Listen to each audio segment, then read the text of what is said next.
Hello, and welcome to the Rough Edges podcast with Sarah I. Fox.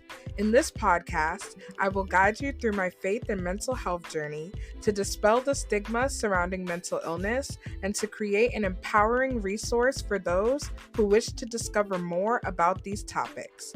I pray that this podcast will not only bless you, but that it will bring growth and healing to our communities.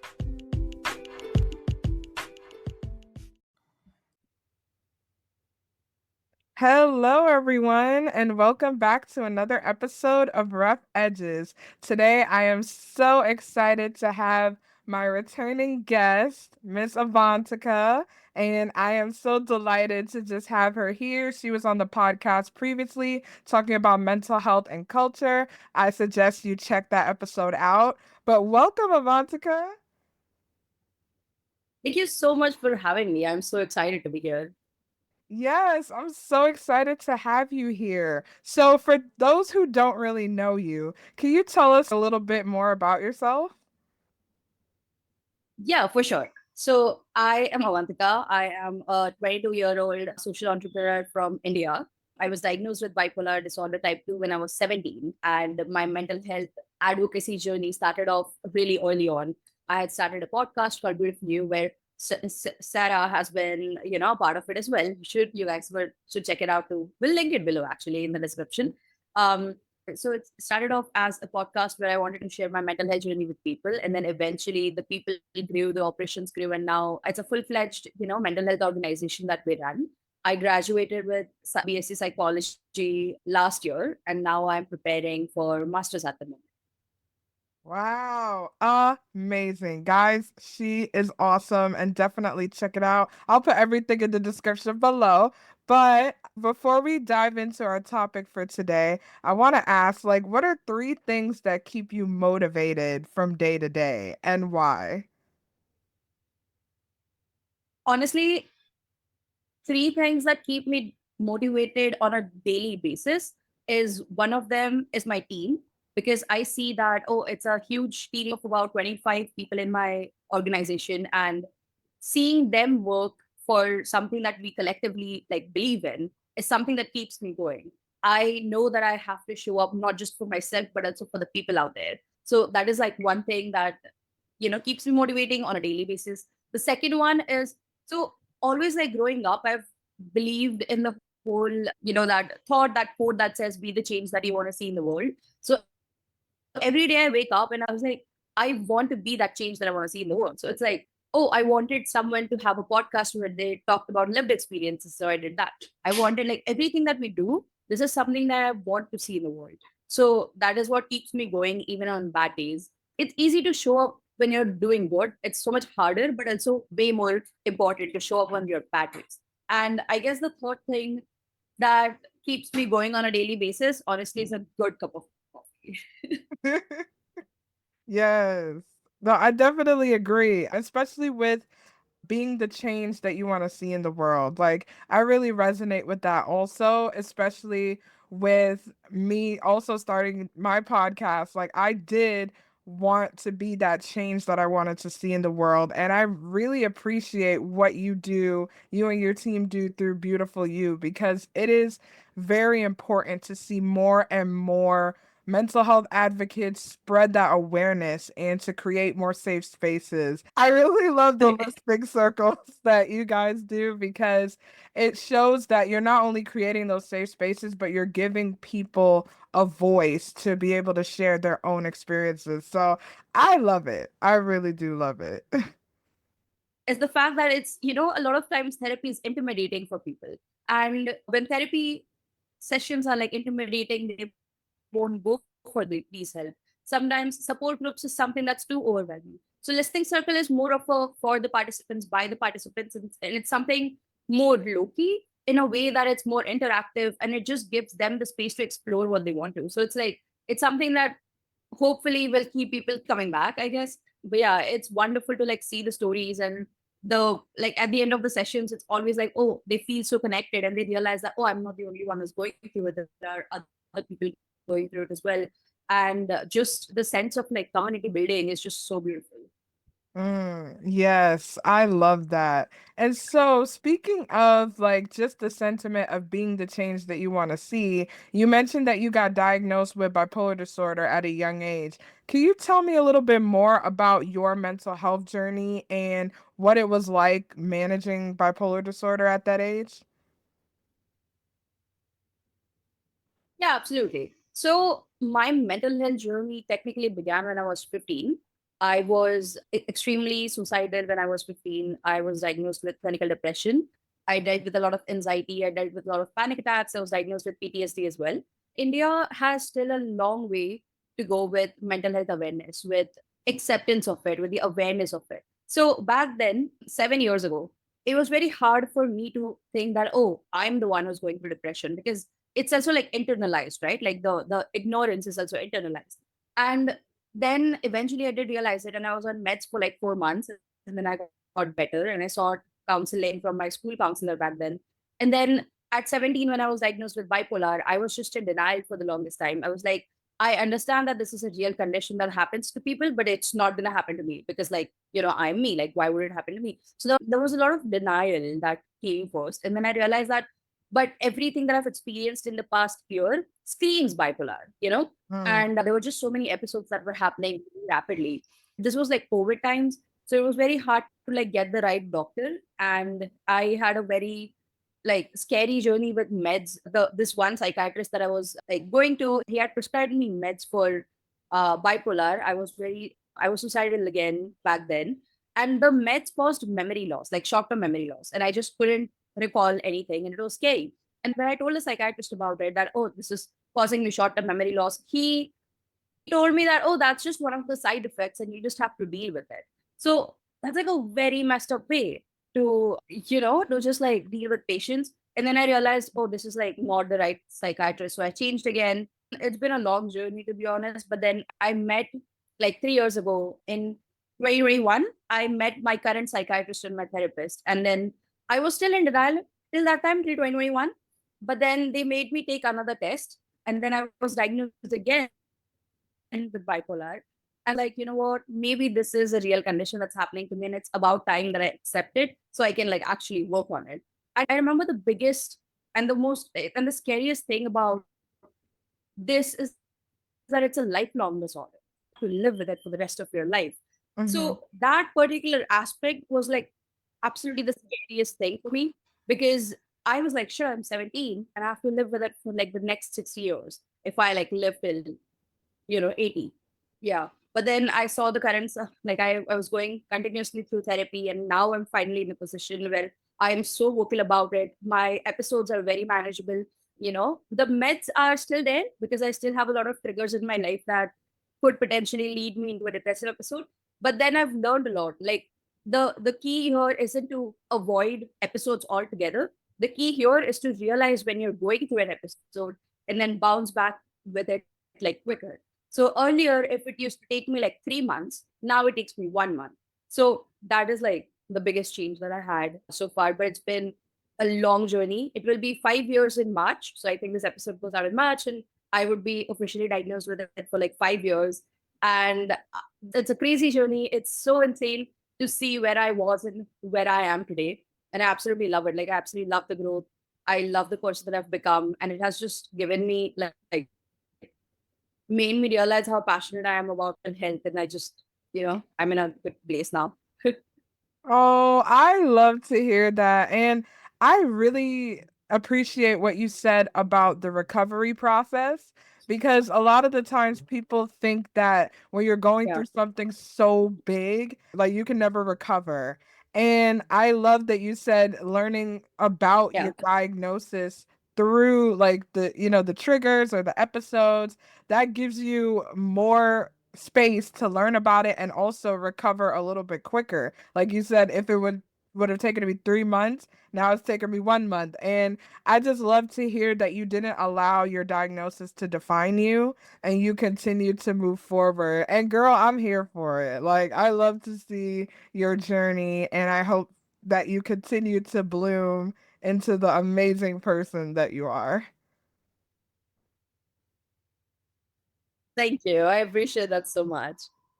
Yeah, of course. So, and speaking of, just defying all the odds, today we are talking about working as like an entrepreneur or being a person who is diagnosed with a mental health condition in the workforce. And so, I wanted to know, how do you feel about the stigma of people who have bipolar losing their jobs frequently? Like, how do you feel about that? And then how did you in your own life, through your work, how did you defy that stigma and how did you challenge it? So it's I am very vocal about my diagnosis and my journey on the internet, like doing podcast features like this one, or just talking about it on my Instagram page and everything. So if you just look me up on Google, like you'll just understand that I have bipolar, right? Right. So it's really, I'm not hiding it at all anymore. And it sort of helps that I'm in the mental health space, like I'm working in the mental health space, because then it's I can use that to my discretion and be like, oh, hey, I'm open about my diagnosis and I've lived experiences. So like I know what I'm doing and I know what is needed and all of that, right? Like it gives me a base to like work on. However, I did work in a startup last year, and I didn't disclose anything with them, but I didn't think my disorder or like my diagnosis had anything to do the way that I could perform. Now the thing is, when I that was my first job ever, like first full time job that I was doing, and I remember being absolutely scared about the fact that, oh, maybe I won't be able to hold down a job. I am in this peer support group, and I've seen so many folks losing their jobs in 2 3 months, 6 months. They couldn't, like, they're changing jobs every year, multiple times in a year sometimes, just because they can't hold down a job. And it's scary because if you don't have the condition under control, if you don't understand your triggers episodes well enough, it will be so much harder for you to like hold down a job. I think that is something that every individual needs to work on, because if it's not the job, it will be something else. Like, like there are, because adulting in life is just not easy. So I think one of the advantages that I personally had was the fact that I was diagnosed very early. So I had a lot of time to work on it. Like I had 5 years to work on it. Now I'm 22. So it's one of the things was like was also that. But regarding the stigma with people with bipolar, it's scary, and I don't think I have spoken with my colleagues about my diagnosis because I didn't feel the need to. However, I do remember having like one or two conversations with some people who got to know about it through my Instagram, and then I told them about it. So like I felt like my responsibility was psychoeducating them. And I think if someone has to judge me based on my diagnosis, that's on them. It's Mm-hmm. like, because I'm so much more than my disorder. So if you choose to like put me in a box, that's on you. That being that, I understand that that's a very easy way to just put it, but I have just realized that, especially in India, like I'm sure this thing is like very prevalent in a lot of other places, but since I've like lived in India, I can only speak about India. It's just that it's so hard for people to accept the diagnosis, because with the word bipolar disorder, people are just scared. People think that it's split personality. The amount of times I have had questions where, oh, does that mean you have like split personality? Does it, like, it's do you think it's a personality disorder? People just think that it's just something else, but I'm like, no, it's just that I have fluctuations in my mood, but I'm also very functional when I'm going through depression. Like I have functional depression. So Mm. it's a couple of things. So to just answer your question, the stigma is very crude, it's very bad, but I think a lot of it has to do like with internalized stigma as well. So if you are someone with bipolar who's listening to this episode, the best way to deal with the stigma is to work on it yourself, because others' perception is not your responsibility. What other people think about you is not your responsibility. Yes, I definitely agree with that. And I love that you said other people's perception of you is not your responsibility. And let me tell you, that is so freeing because Absolutely. I too, like when I first got diagnosed with bipolar disorder, I thought my whole life was done. I thought I couldn't hold a job and I thought that, things wouldn't work out for me. And I've been holding jobs like down like almost 3 years or more because like I was able to, like you said, manage your triggers and like manage the symptoms and actually know how you handle stress and making sure you get sleep and all of those things that go into it. And it's such a blessing to know that you are in charge of yourself, and what other people think of you is not the end all be all. Like, you Absolutely. can still go through life and learn to take care of yourself. So I love that. Yeah, absolutely. Thank you so much for saying that. It's honestly very important. I think a lot of these things just are so internalized. So if you're working on it internally, it shows on the outside as well. And Hmm. then the way that you approach people or handle conversations will be so much different. Otherwise, if you are stigmatizing yourself internally, there will be a lot of shame and guilt around it. So if you have a lot of shame and guilt, you can't get better, because you can't ever get better out of like hatred, shame, or guilt. You need to have love for yourself. So you only get better from a place of love, you know? Yes. So that is something that was like very crucial that I learned through years in therapy.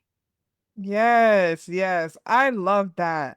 And I also want to know, since like you mentioned that you've had a lot of time to work on yourself and work on, your bipolar diagnosis and managing it, like how have you found a work-life balance? How do you manage your bipolar disorder and also work so well in the professional setting? I personally think work life balance is a very subjective thing. It's something that works for you and what you define it. It will keep changing with like different seasons of your life as well. So for me, I always divide my life into, okay, like different segments like career, health, relationships. So it's like, and then like others, like hobbies and other interests and all that. So, and then I would prioritize things for me. So, like, let's say for me to like maintain my mental health, taking meds regularly and going to therapy regularly is important. I like meditation, medications, and therapy. And for physical health, it's working out, taking care of the diet and everything. And then, career wise, I would divide um, my life, like write down on a piece of paper quite literally, and like, and define what my priorities are in different aspects of my life.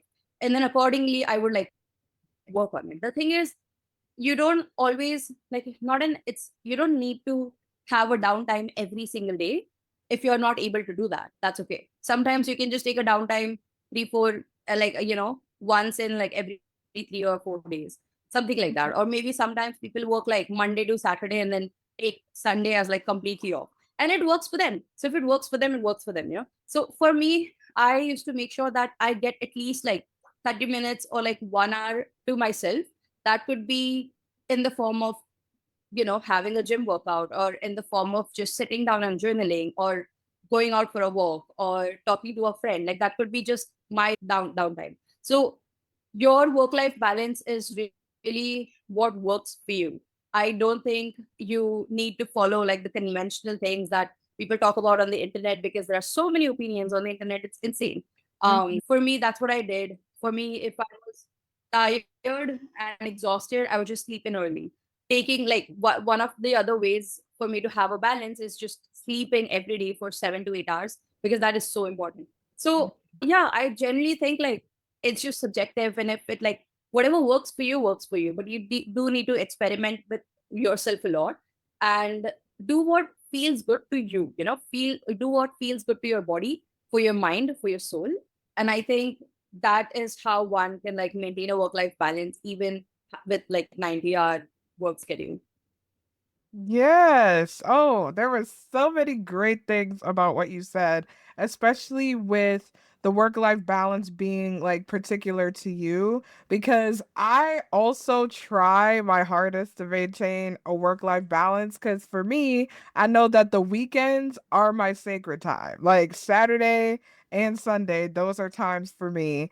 And so I do agree with you that it is subjective and it is possible to do, because like a lot of the times people think it's either one or the other, that like you work or you rest, and there's like no in between, and there is an in between. You just gotta make that balance work. So yeah, that was good. I think for me, like when you love the work that you do, you kind of don't need a break from it. I think that's also one of the things that played, a factor in my work life balance personally. Because for me, work was never like, oh my God, like I have to like show up for work. Like, no, I loved it.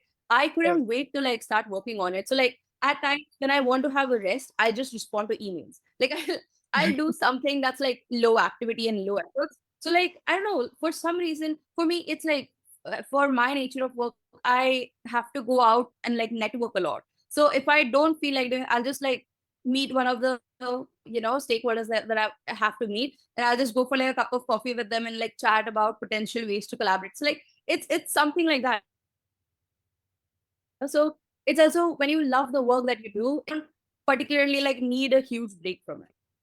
Yeah, no, I agree with that, especially if you do something that you're passionate about, it doesn't really feel like work. But I do like also want to let people know that you can prioritize your rest because, some people they love to work and I'm one of those people, but you need to learn how to like slow down because it's going to improve your, work-life balance in the long run if you prioritize rest. Like people are so afraid to rest nowadays because we always have to be moving, but that's not always the case. Hello again. Before you dive into the rest of today's episode, I just wanted to say thank you so much for your support and for hitting that play button. If you want to expand on that support, here are 3 ways that you can do so. 1. Leave a review. If anything in today's episode resonated with you, or you would want to share about how the podcast changed your life, you can do so by leaving a review on Apple Podcast or Podchaser. 2. Check out our shop. The Rough Edges shop is a faith based, women of color owned online shop where you can get a variety of products from tote bags, journals, t shirts, and more. 20% of the proceeds go to a mental health organization. So check it out at roughedgespodcast.com/shop. 3. Connect on social media. Rough Edges is on a wide variety of social media platforms, including Instagram, Facebook, YouTube, TikTok, and more. If you want to connect outside of listening to the podcast episodes, you can do so on these platforms. If you have any questions, you can check out the episode description or stay to the end for more information. Now, enjoy your episode.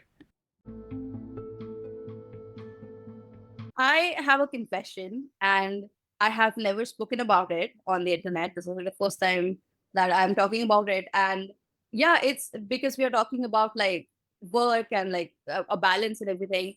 The thing is, right now I'm just like running the organization. I'm working a lot more on my health, and I'm slowing down, right? Like I there was this other day I spent 30 minutes just drinking coffee.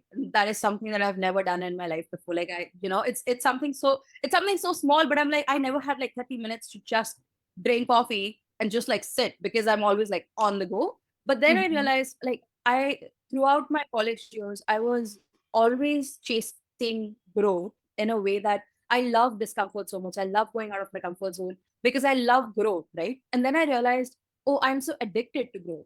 And that is just something that happens like with a lot of people, but not a lot of people are like honest about it or like are even aware about it. But then I realized like I was so addicted to growth that I forgot what it feels like to have slow days. And then since December, it's been 3 months that I'm like trying to like slow down.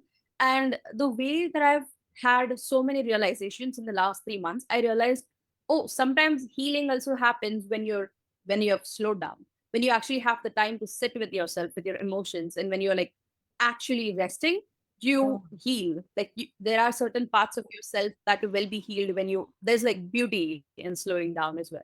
So yeah, as someone who is addicted to growth, I like that's a little confession that I've never like spoken about it on the internet. It's that like I miss having a fast paced life, but like I miss when I was like on the go all the time. But then I also see the importance of slowing down. Yeah, learn from my mistakes. Yeah, honestly, I'm right there with you because I have a similar experience. And it's like, as you get older, you start to Yeah, realize that slowing down is beneficial because, and if you don't slow down, your body is going to slow you down. Like, if you don't rest, like, your body is going to absolutely. create that Yeah. rest. So, I really like appreciate what you said about you realizing that, hey, sometimes it's okay to slow down. Like, sometimes I do the same thing in the morning too, like with the coffee. I'm like, let me just, before I get to work, let me go early, go sit in a coffee shop for a little bit and just gather my thoughts. And I've noticed like it's an improvement, like I'm more productive. Like when I take that time to be centered on just slowing down and getting rid of the chaos that's going on throughout the day. So, I want to shift gears a little bit and talk about your venture into entrepreneurship. So, what made you want to start the Beautiful You organization?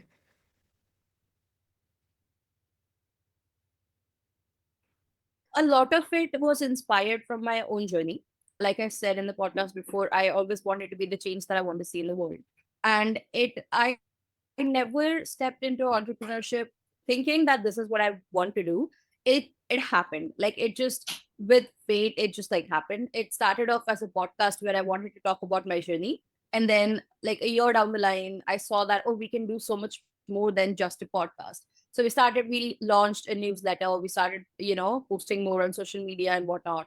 And then eventually I saw that, oh, we can bring it offline as well.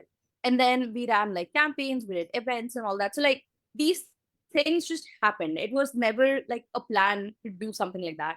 And then I realized I'm running a huge team and this is entrepreneurship. And then it took me like a bit of identity crisis to fully step into my role and accept that this is what it is now. But I think it's been 2 years and it's going well at the moment. We are doing a lot of awareness programs, a lot of workshops to like reach out to people. And honestly, I feel like this is exactly why I was born.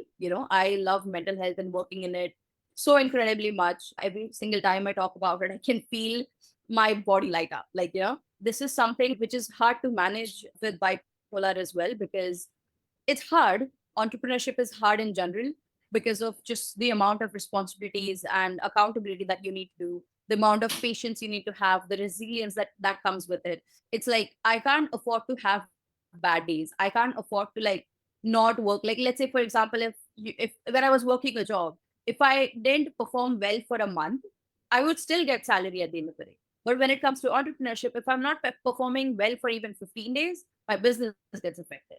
So it's Mm-hmm. like I really can't afford to have bad days. But then with that, it's the way that I would manage it is, I'm so incredibly blessed to have an incredible team at Beautiful You. The people that work extremely closely with me, they know about my condition. So if I'm having like bad days, I make sure that my team knows and I show up regardless. There have been certain changes that I think can help, the listeners as well. I have stopped saying that I am bipolar and I say I have bipolar. I started doing this change in the internal dialogue 4 years ago. And this works like miraculously, because when you say that I am bipolar, you're attaching your identity to bipolar. And then you put yourself in the box yourself. So you're limited by bipolar. But when you say I have bipolar, you're like, oh, there's this condition that I have, but it doesn't define me in any ways. Like it affects my life, yes, but it doesn't need to limit you in any ways. And then there's another change in the shift that I started doing like 3 years ago, I believe, was like instead of like how people say, oh, I'm so tired and like all of these things, I instead of that I say I feel tired, I feel sad. So this way I am not giving the emotion so much power over me. I'm not attaching my identity. It's like I feel sad and yet I'll show up. I feel nervous and yet I'll give that interview. I feel tired and I'll like hit the gym. You can feel a certain way and then still show up. So having that balance and giving yourself the grace and compassion, because at times you can only show up at a 40%, but that's still your 100% because you were at your 40%. So Mm-hmm. having that understanding that you're showing up and having that compassion and grace just goes a long way with doing anything in your life and having bipolar. Yes, yes, that was great, especially like detaching your identity from your current circumstance and what you're feeling in the moment. Like that is so important. Exactly. And That's also something that I had to wrestle with when I first got diagnosed because I'm like, okay, how do I go about like doing this? Like, do I say I am bipolar? Do I have bipolar? And that's not a part of my identity. It's not something that I am. It's more of what I have, and it's a condition that I have to manage. And I think it's important because the things that we say to ourselves could really dictate what we experience on a day to day. Like you said, like if you're saying all the time, "Oh, I'm so tired. I'm so tired." Like, okay, you're going to show up tired. You're going to be tired for the whole rest of the day. But if you say, "You know what? I feel tired, but I'm going to try to get some coffee or I'm going to drink more water or I'm going to, take like a 2-minute break to walk around, wake myself up a little bit." Like, there are things that we can do in terms of what we say, and I think we don't really hold so much weight to our words most of the time. Like, we just say a lot of things, and we don't really think about the implications that they can have on our current mood. So that was a great observation. Thank you. It's like it's your internal dialogue just goes a long way, and the way that you talk to yourself matters a lot. Like for the longest time, I felt like an imposter with bipolar. It was just so hard for me to even say it out loud that I have bipolar, because then I was like, but I haven't been hospitalized, or I haven't had like a manic episode. So do I really have bipolar? Or a lot of times in India, people are like, oh, it's all in your head, or you're just like making it up, or you're thinking too much about it. And for some time, I believed them. I was like, maybe it is in my head. Maybe I am thinking too much about it. But it's not like, would you say that? Would you say the same thing for someone who's diagnosed with diabetes, or like something else? Like, no, mental health disorders need to be treated with just as much sincerity, and it takes to be taken just as seriously as any physical health condition. Right. But then that change starts within yourself. You need to accept it with unconditional regard and educate yourself on it. So like, what we want people to do and change starts within you. And that's what I did. And it's like, yeah, it's really like, now I'm in a position where no matter what anyone says, I know my place and my worth and what I'm going through, what I've gone through, everything, right? Therapy helps a lot, and I couldn't be more grateful, because like this current therapist that I have, he has like 25 years of experience, so is much older, and I didn't think that I would be this close with my therapist. But then he provided an incredibly safe space, and he was just phenomenal. And yeah, I remember being such a hard client at times, because he would tell me to do certain things about for like bipolar management, and I just didn't want to. Till date, I don't log my moods because I just can't. I'm like, I refuse to like do certain therapy exercises. And he's okay with it. He's like, never once did I feel judged, or never once did I feel like, oh, like ashamed of it. Like, he was always like there. So I think having a good support system, having a good therapist also goes a long way. Yes, I definitely agree, especially with having a strong support system. Like, that's one of the key things. And like you mentioned earlier, your team, they have been like an essential part of your entrepreneurship journey. So I wanted to ask, how do you, as a leader, ensure that your team members are also taking care of their mental health? And what type of work environment do you like to foster with them? I have always believed in the saying that empowered people empower people. And I think one of the most important things that you can do to have a good relationship with your team members is being honest with them, being candid, being honest, being sincere with them. But like my team knows that, oh, I have bipolar, because again, it's on the internet and everything. And it's telling them if you're struggling with something, being honest about it, so they have the space to like realize, oh, you are a human as well. And like, a lot of times people just like romanticize people who are like high achieving individuals, or like with like high functionality, I guess, rather than achieving. It's like when you are functioning very high, because like even if I go through depression, I still get work done. So it's like I'm very high functioning even on my worst days. And then that often leads people to realize, oh, maybe like she doesn't like struggle with much things. So being honest with them definitely helps. And I do these things with my team where I would randomly like check in with them. Just I wanted to see like how they are doing, how is it going. And then in every meeting, in every call, I would end the call or a meeting with, how can I help you? Like that is one thing that I need to know, that whatever their responsibilities are, whether they're heading a team or they're a member, it's like, how do I help them? What can I do to make their jobs easier? I think being a good leader talks like it's not just about delegating work, but it's also understanding that they're not working for me. I'm the one working for them. So my responsibility is to make sure that their work is like easier as well.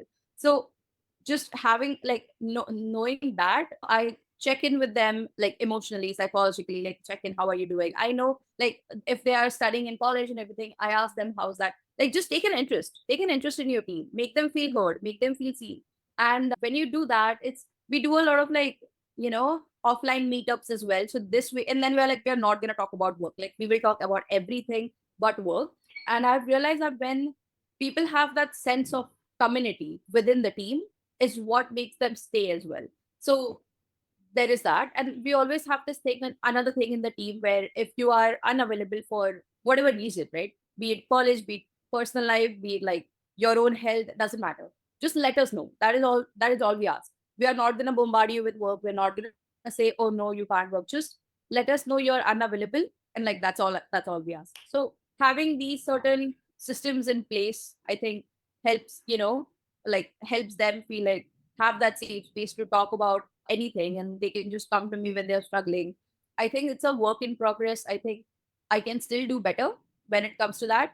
But again, it's always a learning curve, right? Like it's have like being a good leader is something, is when you realize that you will always need to be working on yourself to continue to be a good leader. You can't just be like, okay, I'm a good leader now, like all the work's done. Like, no, you need to be in the action all the freaking time. Yeah.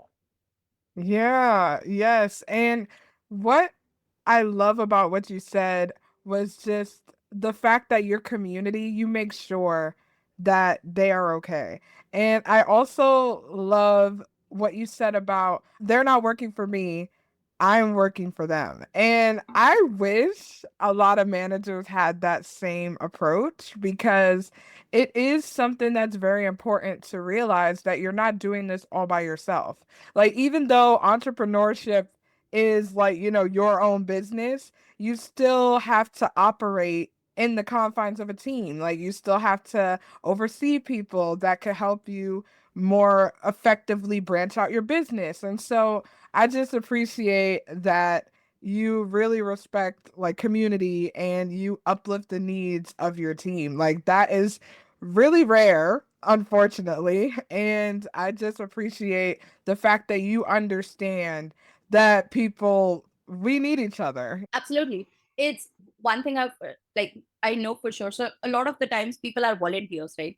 A lot of the team members that I have, that means that they're not getting paid for it in terms of money. So I know for a fact that I need to provide a lot of value for them to like stay. And fortunately, I have had people who have stayed with me for more than a year, and they have done amazing jobs. So we have created an environment at Beautiful You where they get promoted with their positions whenever it's due. Like I don't hold back on promotions at all. I don't hold back on like honesty. I don't hold back on like giving them responsibilities. I don't hold back on appreciation. So when something is done, there's immediately a text that goes up, and like I appreciate them not just individually but also with respect to the team, like in front of everyone as well, because that is what is important as well, right? Like they need to feel appreciated because they're doing a great job. And then just yeah, and then we also like it's important. Like a lot of times managers just jump to the mistakes, but then that's not a constructive criticism, that's not helpful. If you're just telling someone, oh, this is how you messed up, but then you're not telling them how to get better, it's not helpful, right? And just I see that a lot of times people take their members like extremely like for granted as well. So we make sure that, that's not happening here. But that being said, I also make sure that I remove people quickly when they are like not working at all. So it's like, that is also one of the things that happen, because it's like one bad apple leads to rotting the rest of the apples, I guess. So like you need to make sure that people who are there not to work at all but just for a certificate, they need to be removed. So it's like it's quick executive decisions that you have to take, I guess. That being said, it's like I just like every single day I wake up and I'm just so grateful to be working with the team that I do. They are incredible bunch and so passionate, and I'm constantly always like learning from them, you know. And they need to know, like they need to know that they're appreciated. So yeah, honestly, I just put myself in their shoes and think, what would I want, you know, from a leader, and I try my best to show up in that way. Yes, like I said, I wish a lot of managers adopted that mindset, but I'm glad that in you developing your leadership qualities that you're making sure that your work environment is a safe space and it's actually a place where people could feel valued because that's like very important in that type of work. Absolutely. Yeah, so Avantika, I want to thank you so, so much. Before we go, I have one final question for you. What advice or word of Yes. encouragement do you have for neurodivergent individuals who want to start their own business but don't know where to start?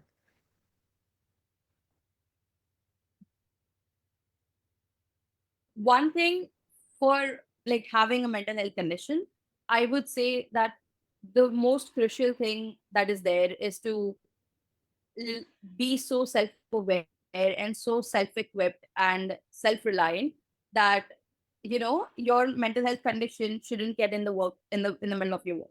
Business is hard. Business is like, this is entrepreneurship is one of the hardest things that I've ever done, and it tests me every single day. Like, I'm not joking.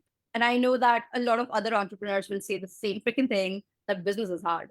So with living with a mental health condition, I think one of the it's not even one of this, like the most important thing is for you to be independent and to know yourself well and to manage your condition well, and then step into the business. So, you know, like once you have that like neurodivergence like in control, and it's not even like, oh, never having episodes or never like having a bad day, but it's just awareness and having enough tools with yourself. So going to therapy, you know, doing what works for you, being on meds if that's what you need, just handling your condition well, and then stepping into the business would be the game changer.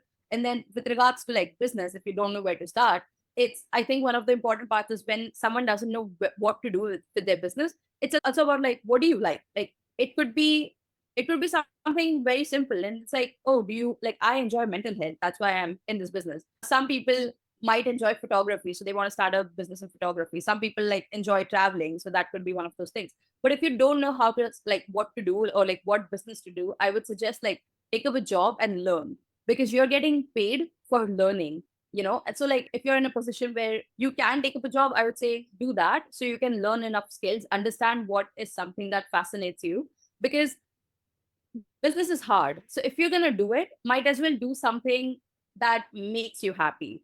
If you don't enjoy the process of running a business, you're not going to enjoy it. Business is not always about freedom and money and all of those things. It's also, it's, there are like, that's just one of the good things about it, but there are 100 bad things or hard things that come with it. So if you don't enjoy the process, you won't enjoy the journey. Like, it's enjoying the journey is important. So if you don't know what business to start, I would suggest getting a job, understanding what works for you, what do you like, what do you not like, and then having a proper business model. You know, once you do decide on a business, understanding your market really well. That is something that we didn't do because it started off as a podcast. So it started off as content creation, then it dwelled into a business. So for me, I'm still figuring out a proper business model that will help us generate more revenue and will be like something that's, you know, that expands in the near future. So like, it's, that is one thing that I lacked in, and that I wish someone had told me before, is just that having a proper business model, doing your market research really well, and understanding the needs, like what problem statement are you trying to like solve.